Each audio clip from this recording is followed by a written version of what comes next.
guys, I'm Joshua Blue. So just a little bit of background before I get fully cranking. You'll probably hear my voice. I was born in North Carolina. That's where I went to school.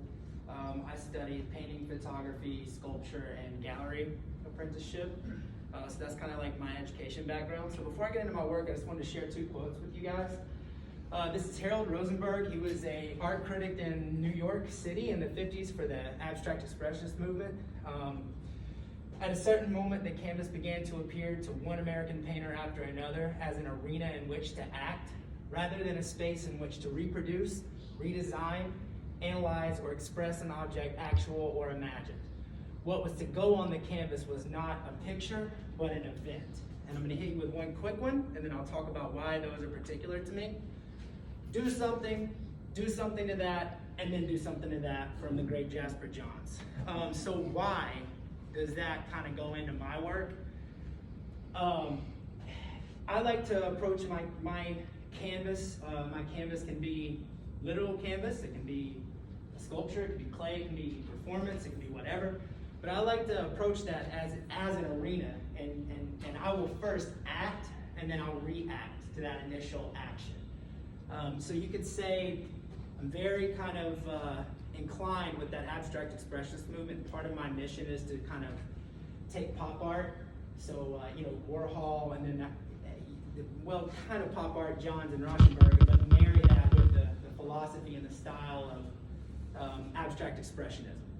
So the reason that kind of works for me is I don't approach with an initial end. The process for me is really what I'm here for. And let's go forward just a little bit so you can see this is my work. The layers of my initial action and then the reaction to that action build up to form the final piece. And my process is so important to me that I want to leave traces of that process. So one of the things that I believe in, and one of the kind of the philosophies behind that, loosely, the coining of the Black Rectangle Collective was the idea that you put art inside of something to let you know that it's art, and I'm trying not to have any illusion in my work in particular. So I'm not trying to fool you about what's going on. The edge of this painting, you'll see the dimples of the canvas. In the red, you'll see the line where I pushed the squeegee around and I left the paint thick and dry and laid flat on the floor for days. You'll see the area where the painter's tape comes off. You'll see that you can clearly tell there's a straight edge involved. I'm not trying to hide anything from you. So that's one kind of thing that's kind of consistent through all of my work. One of the biggest compliments I could ever get on my work is for you to kind of step and look and then immediately step in and say, ooh, what's on top of what? What's the foreground, what's the background? What order did this happen? What was the order of operation here? What went down first?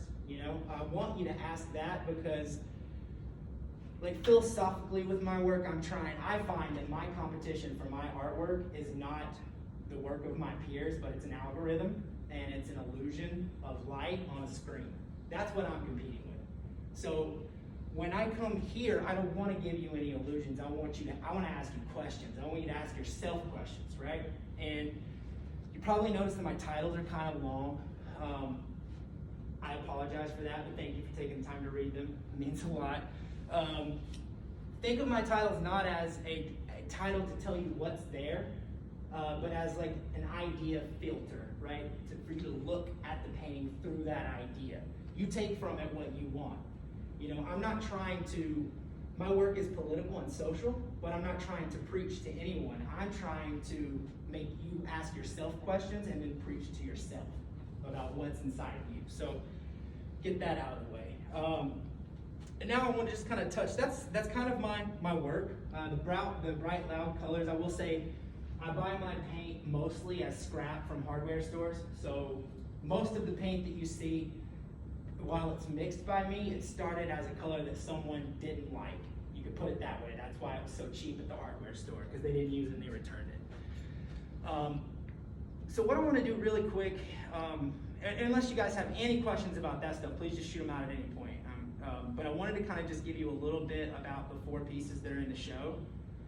So temporary lines on the ground dictate our pride, or yesterday's flags are tomorrow's tars. So you kind of get a shape of what you might think of as like a county line or a state outline, especially in kind of west, as you go west, Midwest. And you'll notice that there's this gestural expressive line inside those boundaries. And I, as the artist, am forcing you to see a situation in which that energy stops at that border. But that energy doesn't stop at that border. You know it. You know I couldn't have drawn those lines without going outside of that border. You can tell. But we're kind of forced into a situation where we think that border actually does something, and it's literally an imaginary line on the ground. That's it. And they change, right? So we take pride in our town, in our communities, and we take pride in our state and our country. But borders change. You know, red, white, and blue, flags fall, you know, and I'm not saying that's what I want to happen, but I'm saying that's a reality of history. So that's kind of what this piece is about, or towards, I guess I'll say. Okay. Cultural Calling, narrated by David Attenborough, or School Bus Yellow Quilt.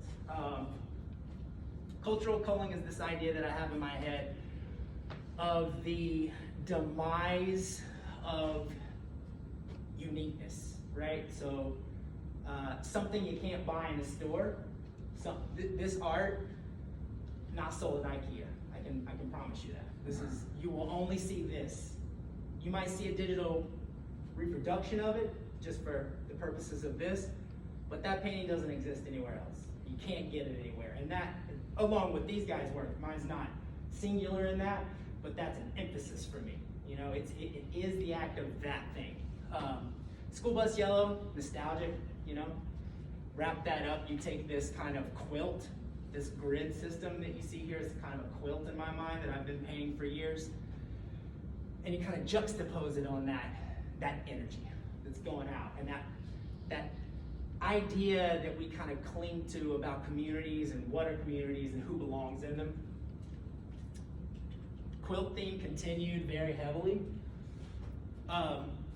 I want to focus on this one because most of the themes of the painting I just talked about and the one that I'll hit last are very much alive in this one, but Andy's wallpaper. So that same critic, Harold Rosenberg, in the same essay, The American Action Painters, referenced what happens when that kind of art is done improperly. And maybe the only way you can do it improperly is to do it for the wrong motivation. And he called that a weak mysticism. Okay, so when you take that weak mysticism, the artist basically just is there to inherit good luck, right? Well, my art is more of my determination and my reaction to my determination, right? It's not a finding process, right? In that sense. Andy Warhol kind of came in an era when he's breaking out of the abstract expressionist movement and kind of doing the 60s pop art thing. And his philosophy is very much that line between what's commercial, what's consumer able, and what is art, right? And so I'm very interested in that as well. So this piece you may find as a wallpaper somewhere. It's possible. But again, you will never get anything but this painting. So you might see a reproduction of it. It may look like one, but this one is singular. And that's something that I'm also exploring. Lastly, probably the most literal of my pieces, at least in a subjective manner, higher thread counts and longer elevator rides. It's a high-rise apartment building in my mind. Emphasis here on the separation of parts. So everyone's stacked on top of everyone in this dense location, but their own separate cubes. They don't quite touch. There's no clear route between them. They're very separate, but they kind of look vibrant in themselves. And imagine yourself at nighttime looking up at a high rise, you see the little lights. It looks like it's so alive, but if you got in the hallway in between the units, it's dead. There's no community. You know, people aren't leaving their doors open, especially in the high rises where the thread counts get way higher than anything I've ever experienced. So, yeah, social, political, but not trying to tell you how to think, just trying to ask you to think. So, anybody got any questions about anything? Sure, I do. Yes. Color palettes, I mean, I know you said you found them at hardware stores, you know, they were mixed and all that. are there things that you typically are drawn to versus like, do you have like an ugly color where you're like, that is an ugly color and I'm not gonna, you know, it's like. Yeah, no, I buy the ugly colors. I'll Okay, get you still those. buy ugly colors? Okay. And I keep them for specific little time, but there's something about the wall color, right? Like my work is supposed to be soothing in a sense. Right. This work that you're seeing, with the exception of that painting, this is from my previous series. The other three are from my newer series. That work is 1,000% a response to being trapped inside in COVID and all of us doing what we've been through for the past 2 years. It was supposed to be this explosion of just bright happiness, and the color palette in these paintings are all supposed to be very nostalgic, and they're supposed to bring up the idea of children very, very much. So those colors I was highly drawn to. Andy's wallpaper, another kind of, I'll date myself in my age here, but Toy Story was very formative for me. Andy is the kid, you know, Andy's wallpaper. I love Warhol, but it's kind of a double play, and you'll see these colors are very like building blocks, you know, stack the ABCs. But I didn't want to be so literal as to actually portray those things. I wanted to just try to have that vibe. So the colors are very important to me, and I do try to be specific, but there's that underlying idea that this was kind of made to go on a wall, so it's probably easy to palette, if you will. Yeah. Thank you. Mm-hmm. I have to say the show was hard to hang because of your colors. Is that right? Yeah, there were quite a few go-arounds with the paintings to make sure that The balance. yeah, to balance Yeah, the color yeah. in the gallery. And I'm not saying that's a bad thing. It's Yeah. challenging. It's very interesting. It's a pickle I've gotten myself into many a time. Yeah. Yes, sir. Can you go back to School Bus Yellow real quick? Yep. So, the way I'm interpreting this piece, the bottom energy is conforming into your grid pattern. Is that kind of what you're going for? Yeah, in a way. Yeah. For instance, like a child conforming into, you know, the grid and having to learn and everything and learn what's going on in life. Is how I You just nailed it. Let me elaborate just a bit, right? So, culling. Anyone familiar with that word?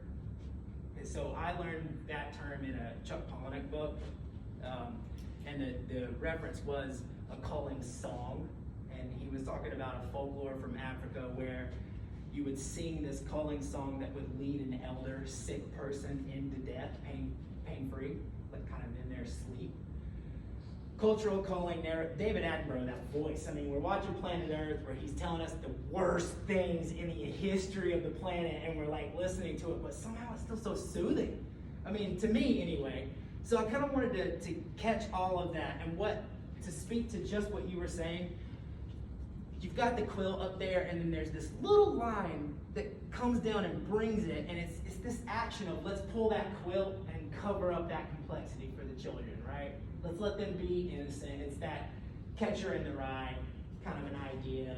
Keep that innocence as long as we can. That's definitely something on my mind with this. School Bus Yellow too, so yeah. Thank you. Yeah, for sure.